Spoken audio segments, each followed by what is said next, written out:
Social मीडियावरून टीकेचा प्रमाणावरती काम होते. आपलं सरकारकडनं त्यांच्या पक्षाकडे आल्यावरती स्पष्टीकरण करावं. सदरू गायकवाडांचं विधान हे वादग्रस्त नाही, ते विकृत आणि गुन्हेगारी प्रवृत्तीचं आणि सोबतच धमकी देत असताना जीवे मारण्याच्या अनुषंगानं केलेला असणारा तो संवाद आहे. आणि यामध्ये महाराष्ट्र भूषण ज्याचे फार मोठे सांस्कृतिक मोठं योगदान आहे, कामगार क्षेत्रातही आहे, इतर क्षेत्रातही आहे, सांस्कृतिक क्षेत्रातही आहे, अशा गोविंद पानसरेजींच्या थेट खुनाच्या अनुषंगानं देखील त्यामध्ये उल्लेख आढळून येतो. त्यामुळे हे एकंदरीत प्रकरण हे वादग्रस्तच्या अनुषंगानं नसून हे गुन्हेगारी प्रवृत्तीच्या अनुषंगानं अशा स्वरूपाचं हे वक्तव्य आणि विधान आहे. गुन्हेगारी प्रवृत्ती त्यांच्या माध्यमातून ही सातत्याने सुरू आहे. वर्ली मटका, तिथली पुट्टा यासारखे अवैध व्यवसाय करणे, त्यासोबतच बुलढाणा शहर आणि एकंदरीत जिल्हा जो आहे हा कुठेतरी गर्दच्या छायेमध्ये आणण्याच्या अनुषंगानं एक मोठं रॅकेट त्या ठिकाणी चालवलं जातं. त्या दृष्टिकोनातून हा तपास कुठेतरी झाला पाहिजे. अवैध वाळूची तस्करी असेल, जमीन बळकावणं असेल, दमदाटी करणं असेल, असं एक मोठं एक रॅकेट हे त्या ठिकाणी गायकवाडांच्या माध्यमातून चालवलं जातं. आणि यामध्ये दस्तूरखुद सरकारचा, मुख्यमंत्र्याचा आणि एकनाथ शिंदेचा यामध्ये मोठा त्यामध्ये आशीर्वाद आहे आणि हे देखील या कटात कुठेतरी सहभागी आहे. जेव्हा लाडकी बहीण योजना सुरू झाली आणि लाडक्या बहिणीच्या अनुषंगानं एक मुख्यमंत्री, दोन उपमुख्यमंत्री जेव्हा आले होते, तेव्हा एका लाडक्या बहिणीने बळकावलेल्या जमिनीचा ताबा हा मला द्यावा, पुनश्च द्यावा, अशा प्रकारचा फोडलेला टाहूचं प्रकरण हे देखील कुठेतरी याच पार्श्वभूमीवर या ठिकाणी आहे. त्यामुळे हे विकृती या अनुषंगानं हे नव्हे तर हे गुन्हेगारी अनुषंगानं आहे. आणि त्यांची जागा ही विधानसभेत असली पाहिजे का एखाद्या मनोरुग्णालयात असली पाहिजे का एखाद्या मध्यवर्ती कारागृहात असली पाहिजे, याचा खुलासा हा दस्तूरखुद्द देवेंद्र फडणवीसांनी करण्याची आवश्यकता आहे. भारतीय जनता पक्षही या सगळ्या प्रकरणात गप्प का आहे हे देखील कुठेतरी समजण्याच्या पलीकडे आहे. कारण भारतीय जनता पक्ष ही हिजड्यांची पार्टी आहे, अशा स्वरूपाचं आव्हान हे गायकवाडांनी यापूर्वी दिलेलं होतं. एवढंच नव्हे तर त्यांच्या काही आमदारांना देखील अत्यंत अश्लील आणि घाणेरड्या भाषेत त्यांनी उद्बोधन केलं होतं. ही देखील जी पार्श्वभूमी आहे. त्यामुळे भारतीय जनता पक्षाला जर इतकं घाणेरडं आणि विकृत बोलल्यानंतर देखील भारतीय जनता पक्ष यावर काही करत नाही, याचा अर्थ त्यांचं वक्तव्य आणि त्यांचं संबोधन हे खरं आहे का, असा एक प्रतिप्रश्न मला भारतीय जनता पक्षाच्या सर्व नेतृत्वाला आणि सरकारला या निमित्ताने करायचा आहे. दस्तूरखुद्द देवेंद्र फडणवीस जे आहेत यांच्याबद्दलही अत्यंत खालच्या पातळीवर बोलत असताना त्यांच्या तोंडात करोनाचे जंतू हे कोंबले पाहिजे इथपर्यंत बोलण्याचा विषय असो, किंवा सरकारी कर्मचारी जे आहेत हे सरकारी कर्मचारी हरामाचं खातात आणि सरकारी कर्मचाऱ्यांचा पगार बंद करा, कारण हे हरामाच्या कमाईतून मोठे झालेले आहेत, असा कर्मचाऱ्यांच्या अधिकारांच्या संदर्भातला उल्लेख असेल. यासोबत एक फार मोठी शृंखला ही कुठेतरी आहे, स्वतः कायद्यात हातात घेण्याच्या अनुषंगानं आहे. पोलीस जे आहेत हे त्यांच्या गाड्या धुत असतानाचा पण कुठेतरी जो संदर्भ आहे, यातून एकंदरीत गृह विभाग हा कुठेतरी कार्यान्वित नाही. आणि या सगळ्यांमध्ये देवेंद्र फडणवीसांचा या विकृत सगळ्या प्रयत्नांमध्ये, या प्रकारामध्ये कुठेतरी थेट स्वरूपामध्ये तेच जबाबदार आहेत. मागच्या वेळेस देवेंद्र फडणवीसांनी जेव्हा काँग्रेसशी संपर्क साधला तेव्हा त्यांनी संस्कृती नावाचा एक शब्द हा वापरत असताना बारामतीच्या निवडणुकीत सहकार्य मागितलं होतं. त्यावेळेस संस्कृतीच्या अनुषंगानं खरंच जर आपण संवाद साधत असाल तर आम्हाला आनंद आहे. हा प्रतिसाद काँग्रेस पक्षाचा होता. आणि त्या संस्कृतीचा हवाला देत असताना देवेंद्र फडणवीस कुठे चाललं आपलं राज्य, देवेंद्र फडणवीस आपल्याला ही शोभा देतं का, आणि संस्कृती रक्षक म्हणून आपण स्वतः टेंबा मिळवतात. मात्र आता ही विकृती जी आहे ही आता किती मोठ्या प्रमाणावर आपल्या सत्ताधाऱ्यांकडून पुढे आली आहे याचं हे असणारं अत्यंत बोलतं उदाहरण आहे. आणि आपण आपल्यात जर हिंमत असेल आणि आपल्या पक्षाला जर हिजड्यांच्या सोबत इतर अनेक शिव्यांची लाखोली वाहणाऱ्या माणसावरही कारवाई जर होत नसेल तर सत्ताधारी पक्षाला शिव्या दिल्यानंतर गोविंद पानसरेजींसारख्या एका मोठ्या व्यक्तिमत्वाला, एका सांस्कृतिक वैभव असणाऱ्या माणसांच्या संदर्भामध्ये त्यांच्या मृत्यू पश्चात एकेरी भाषेत बोलणं शिवाजी महाराजांची अवलाद आहे का, अशा प्रकारचा संदर्भ देऊन बोलल्यावर जर आपण कारवाई करत नसाल तर आपल्याला शिवाजी महाराजांची बदनामी करायची आहे.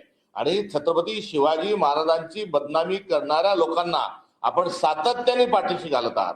कारण शिवाजी कोण होता हे जे पुस्तक आहे, शिवाजी कोण होता हा जो संदर्भ आहे, हा माझ्यासारख्याच नव्हे तर संपूर्ण महाराष्ट्रातल्या कार्यकर्त्यांसाठी हा एक महत्वपूर्ण असा दस्तावेज आहे.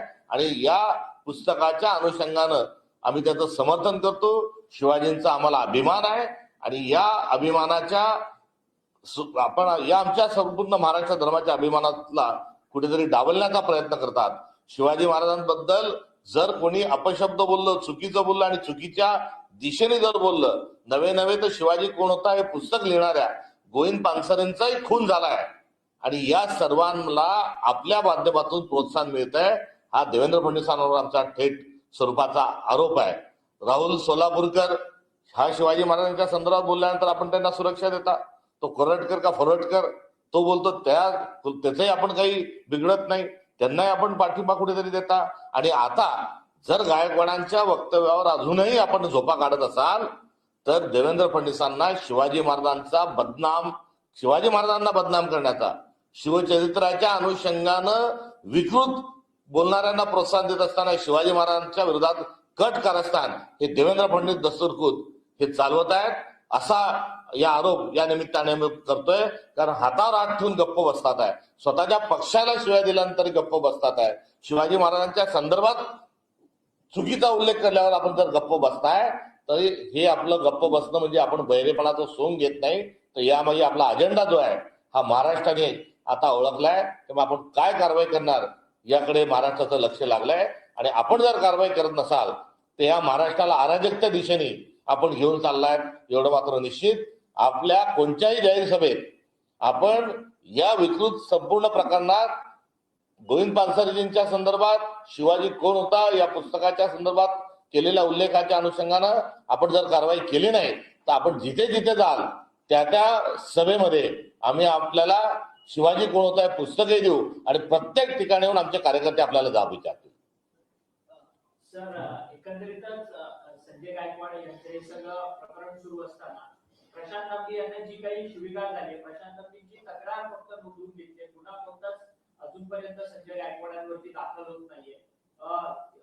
हा किती कशा पद्धतीने हे सगळं होतं? प्रकाशक तांबे यांचा कुठलाही दोष नसताना वास्तविक पाहता त्यांनी अत्यंत संयमाने घेतलं. फारच चांगल्या पद्धतीने ते बोलत होते, व्यवस्थित बोलत होते. त्यांना तू ब्राह्मण आहे का म्हणजे ब्राह्मण वर्गालाही कुठेतरी त्या ठिकाणी त्यांच्याही विरोधात संदर्भ असेल किंवा तू अवलाद कोणाची आहे अशा स्वरूपात असेल, हे सर्व जे आहे हे सर्व समजण्याच्या पलीकडे आहे. मी देखील प्रकाशक तांबे यांच्याशी भ्रमणध्वनीवर संपर्क साधला आणि त्यांना कुठे महाराष्ट्राच्या वतीने आणि बुलढाण्याच्या वतीने मी त्यांची दिलगिरी नव्हे तर माफी मागितली की असा एखादा लोकप्रतिनिधी जेव्हा निवडून येतो तेव्हा ही नागरिकांची, मतदारांची आणि महाराष्ट्राची मान शरमेने खाल्ली जाणारी बाब आहे. तर महाराष्ट्राच्या सभागृहातील एक सदस्य जर अशा स्वरूपाचं वक्तव्य करत असेल तर सर्वप्रथम मी प्रकाशक तांबे यांची जाहीर स्वरूपामध्ये माफी मागतो. ते करत असणारं काम हे गोविंद पानसरेंचंच नव्हे तर एकंदरीत शिवशाहू फुले आंबेडकरांचं काम पुढे घेऊन जाण्याचा ते प्रयत्न करत आहेत. आणि त्यांनी अशा भ्याड स्वरूपाचा जो त्यांना आलेला ज्या धमक्या होतात त्या संदर्भातला निषेध करत असताना त्या पुढचं काम त्यांनी देखील अशाच पद्धतीने सुरू ठेवावं ही शुभेच्छाही आहे. मी त्यांना कालच बोलत असताना 1000 प्रति या मला पाठवून देण्याच्या संदर्भात मी त्यांना केलेली विनंती देखील त्यांनी मान्य केली आहे. आणि या संदर्भात कुठलीही कारवाई जेव्हा होत नाही तेव्हा यामध्ये निश्चित गृह विभागाचं फेल्युअर आहे.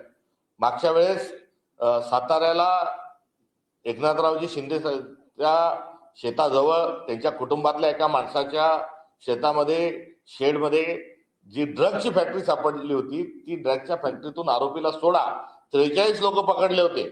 त्यातले 3 जे आहेत त्यांना ताब्यात घेतलं आणि 40 बांगलादेशींना सोडून दिलं होतं.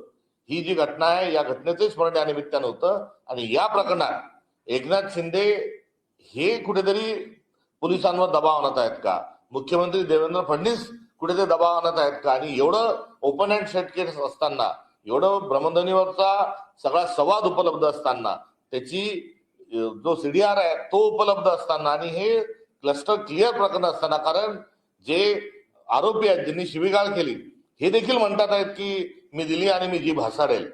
आणि अशा व्यक्तीला पाठीशी जेव्हा घातलं जातं तेव्हा निश्चित या संदर्भामध्ये गृह विभागाचा, मुख्यमंत्र्यांचा आणि एकनाथ शिंदे उपमुख्यमंत्र्यांचा याला प्रकरणाला आशीर्वाद आहे. मला आपलं लक्ष पुन्हा एकदा जुन्या निवडणुकीच्या दरम्यानच्या काळामध्ये लक्ष वेधायचं आहे. राहुल गांधींची जीभ हसाडणाऱ्या माणसाला मी 10 लाख रुपये देईल अशा प्रकारची देखील घोषणा, धमकी ही गायकवाड यांनी केली होती. आता राहुल गांधींच्या वेळेस आम्ही आंदोलन केले, उलट आमच्यावरच त्या ठिकाणी आमच्या कार्यकर्त्यांवर गुन्हे दाखल झाले. आता राहुल गांधींची जीभ छट्टा देवेंद्र फडणवीसांच्या तोंडात कोरोनाचे जंतू खोंबल्यानंतरही ही जी वळवळ आहे, बडबड आहे, ही मळमळ जी आहे, ही विकृती आहे, ही गुन्हेगारी प्रवृत्ती आहे, थांबत नाही. आता थेट स्वरूपामध्ये प्रकाशक तांबेंची जीभ हासडण्यापर्यंत ही बदल गेलेली आहे. देवेंद्र फडणवीस, एकनाथ शिंदे जी आपल्या दोघांनाही हा कुठेतरी आव्हान आहे, आपल्याला इशारा आहे, आपण लवकर कारवाई करा, नाही तर आपल्या पण जीभ हासडण्याच्या अनुषंगानं तो दिवस दूर नाही. मुंबईभरामध्ये पंतप्रधानांचा फोटो आणि सोहळा एकूण असं अनेक समीकरणाचं हे लागले. काय जण का आता आहे काय राहुल गांधींनी केलेला जो गौप्यस्फोट आहे ही 16 तारखेलाच नरेंद्र मोदीजी का बोलले, त्यामुळे त्याच्यामध्ये फक्त 16 हा महत्वाचा शब्द नाही तर त्यामध्ये बरंच काही दडलंय. मात्र त्याचा संदर्भ मी थेट स्वरूपामध्ये काल डोनाल्ड ट्रम्प यांनी भारताच्या संदर्भात केलेलं जे वक्तव्य आहे की नरकातून लोक म्हणजे स्वतःच्या अमेरिकेला स्वर्ग म्हणत असतात आणि आपल्या मायभूमीला, आपल्या भारताला कुठेतरी नर्क त्यांनी जो म्हटलेला आहे त्याचा मी निषेध करतो. आणि निषेध करत असताना भारताला नर्क म्हणून आपल्या जननी जन्मभूमी स्वर्गापेक्षाही महान असणाऱ्या आपल्या भूमीला ते जेव्हा नर्क म्हणतात तेव्हा या देशाचा पंतप्रधान चुप्प बसतो, एक शब्दही बोलत नाही. डोनाल्ड ट्रम्प वारंवार नरेंद्र मोदींचा अपमान करत आलेले आहे. त्यांनी 100 वेळेस नरेंद्र मोदींचा अपमान केलाय. तो नरेंद्र मोदींचा अपमान हा एकीकडे भारताचाही अपमान आहे. मात्र त्या 100च्या 100 वेळा नरेंद्र मोदी गप्प बसले. मात्र यावेळेस डोनाल्ड ट्रम्पची अर्थात अमेरिकेची जी हिंमत आहे ही वाढलेली आहे आणि आता भारताला, तुमच्या माझ्या मायभूमीला, जन्मभूमीला आता नरक म्हणण्यापर्यंत ही अमेरिकेची हिंमत गेली आहे. हे का होत आहे तर आपला नरेंद्र हा कुठेतरी सिलेंडर आहे आणि त्या एप्स्टीन फाईलमध्ये असं काहीतरी आहे की भारताला नरक म्हटल्यानंतरही आपल्या पंतप्रधानांना हा राग येत नाही, कुठेही ते निषेध करायला देखील तयार नाही. एक मुंडकं छाटून आणलं तर 10 मुंडके छाटून आणू असं म्हणून 2014 साली सत्तेवर बसणाऱ्या नरेंद्र मोदींनी 100 वेळेस नाही 1000 वेळेस भारताचा अपमान केला. यावेळेस तर आपल्या देशाला, आपल्या मायभूमीला, जन्मभूमीला त्यांनी नर्क म्हणून शिवी दिली आहे. मात्र आपला हा कॉम्प्रोमाइज झालेला, लाचार झालेला, झुकलेले जे पंतप्रधान आहे यांना राग आलेला नाही, त्यांनी या घटनेचा निषेधही केला नाही. तेव्हा अमेरिकेचाही निषेध करतो आणि स्वाभिमान गमावून बसलेल्या नरेंद्र मोदींचा या निमित्ताने आम्हाला निषेध आणि धिक्कार करायचा आहे.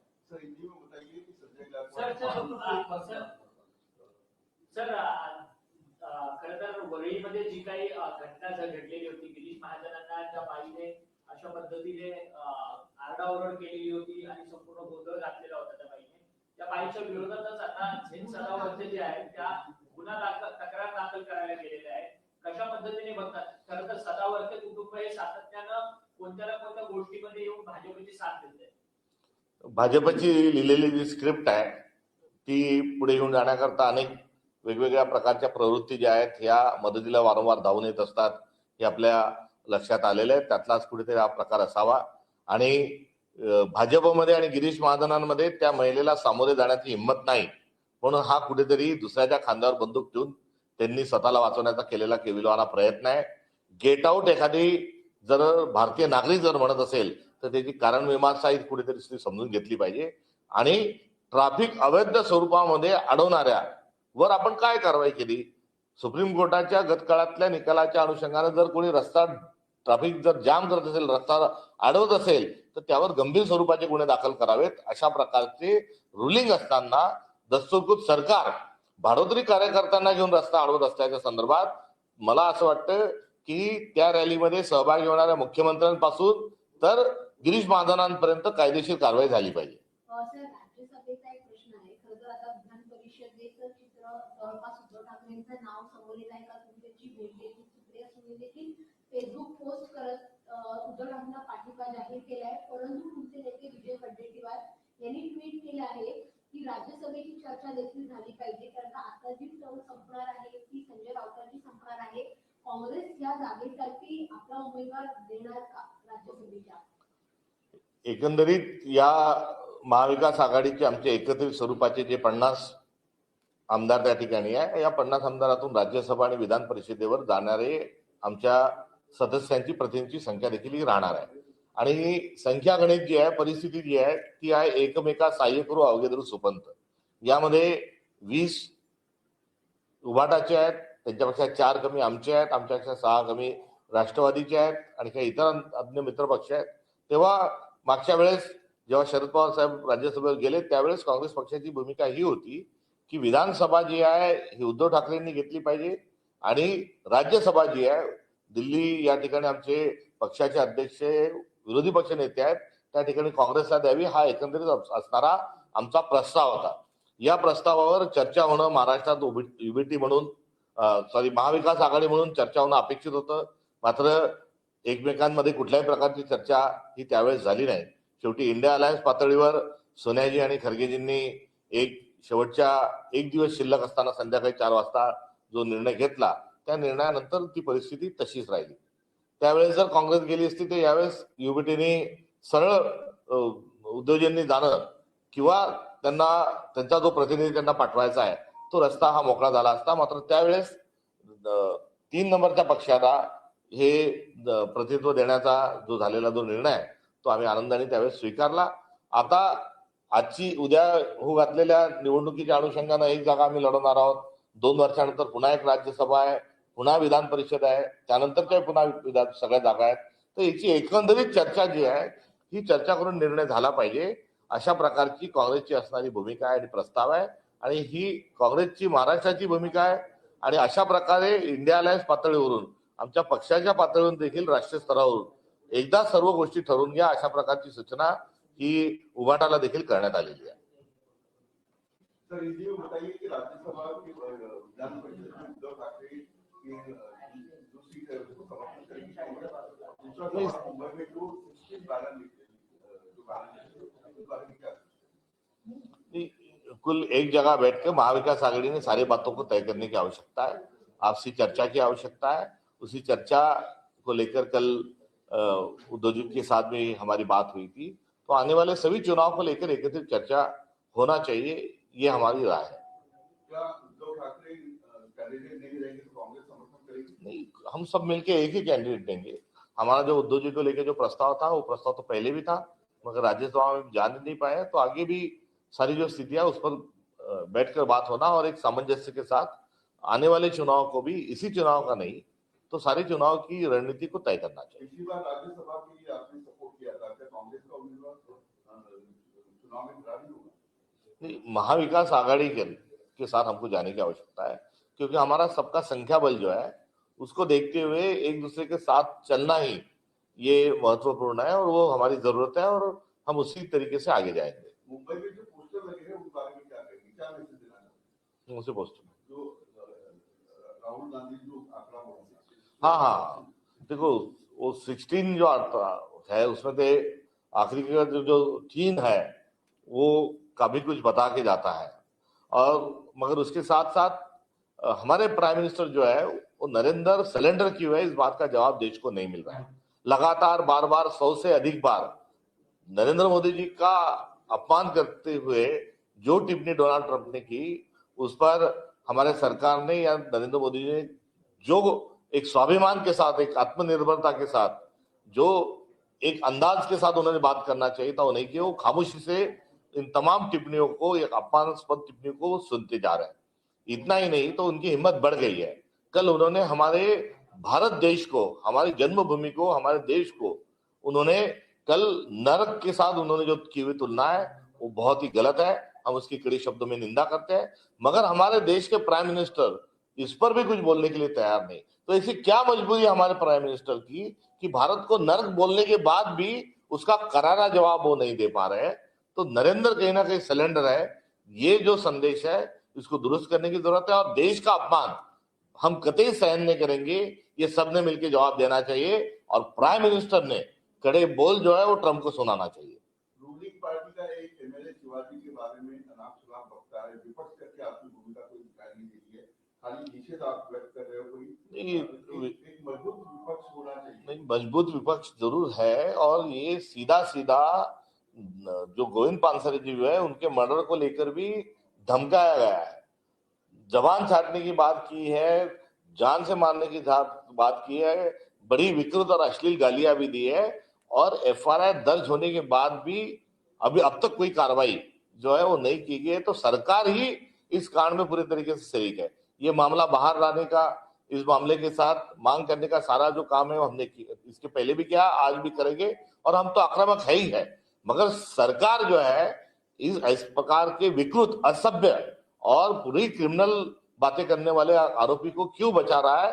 तो कहीं ना कहीं देवेंद्र फडणवीस ही चाहते हैं कि शिवाजी महाराज की बदनामी हो, ये उसके पीछे का कारण हो सकता है। इसके पहले राहुल सोलापुरकर नाम का एक विकृत आदमी, एक कोरटकर नाम का विकृत आदमी, जब शिवाजी महाराज के बारे में कुछ बोलते, उन्होंने बहुत गलत बात करने के बाद भी उनको बचाया गया।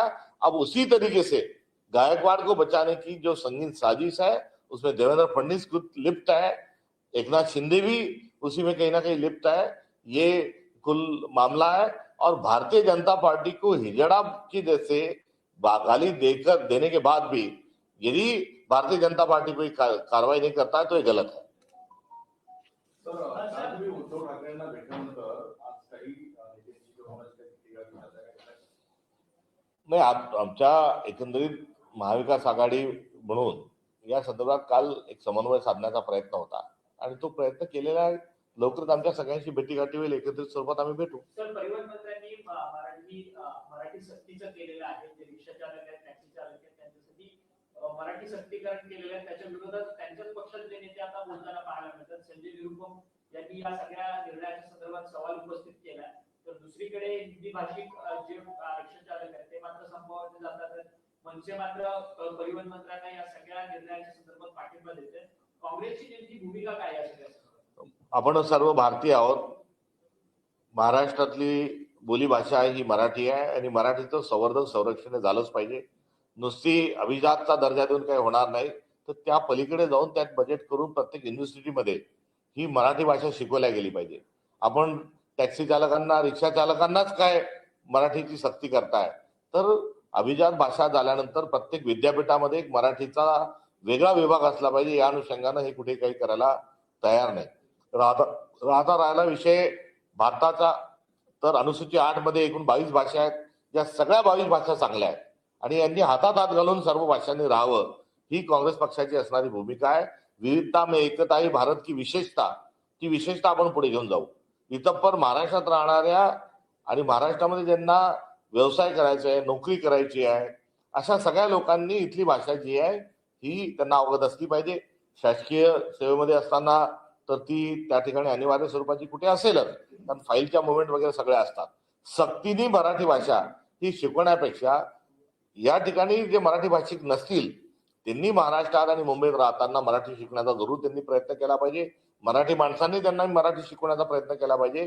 मात्र प्रत्येक गोष्टीमध्ये पोलरायझेशन करण्याची जी नीती आहे, त्या पोलरायझेशन करण्याच्या नीतीचा आम्ही निषेध करतो।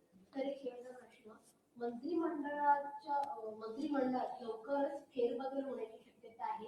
काही मंत्र्यांची खाती काढली जाऊ शकते आणि काही नवीन चेहरे जे आहेत ते इंट्रोड्यूस केले जाण्याची दाट शक्यता दिसून येत आहे। त्यामुळे फेरबदल जे आहे ते मंत्रिमंडळात लवकरच पाहायला मिळेल। मंत्र्यांना राजीनामे मागणी होत असताना फेरबदल कधी करतात? राजीनामाच देत नाही तर फेरबदली कधी करतील? त्यामुळे चोरावर मोर नावाचा जो खेळ सध्या सुरू आहे, त्यामध्ये कोण जिंकतं आणि कोण हारतं हे बघणं महाराष्ट्राच्या मनोरंजनाचं राहील। थँक्यू।